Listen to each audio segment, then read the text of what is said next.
Oi pessoal, tudo bem com vocês? Hoje eu vou mostrar como se fazer um leque com desenho. Aqui tem uma plaquinha que eu fiz.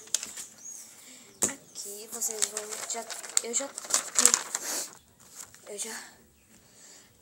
Desculpa. Eu já vou ter desenhado os corações. E agora é só dobrar. Aqui eu vou dobrar com vocês. Vocês vão dobrar de um lado do outro.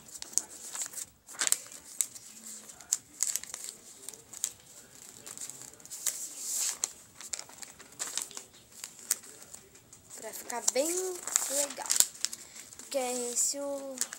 Porque não pode ser dobrado de assim. Senão não fica certo e não faz vento. Ó, só fica enrolado. Então tem que ser dobrado de um lado do outro.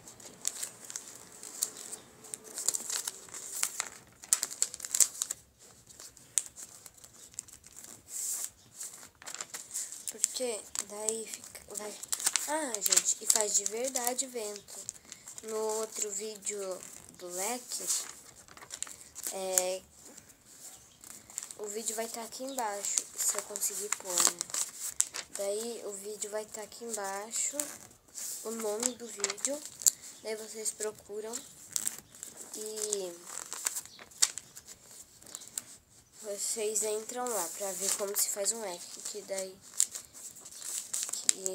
Mas daí aquele lá não vai estar feito com desenho. Ah, gente, e eu vou filmar para vocês mais um vídeo novo, mas não vai ser de dobradura, tá bom?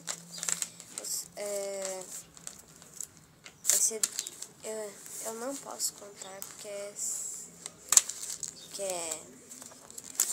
por causa que como que fala? Que é segredo e pra deixar vocês em dúvida. Aqui está o leque. Você abre, ele vai ficar que nem uma sanfona. Não tem problema. Aqui. Daí você pega aqui embaixo.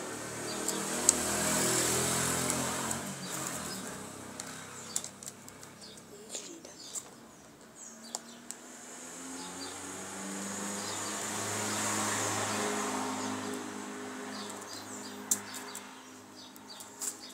Ai, faz um ventinho bom e tá calor hoje ainda.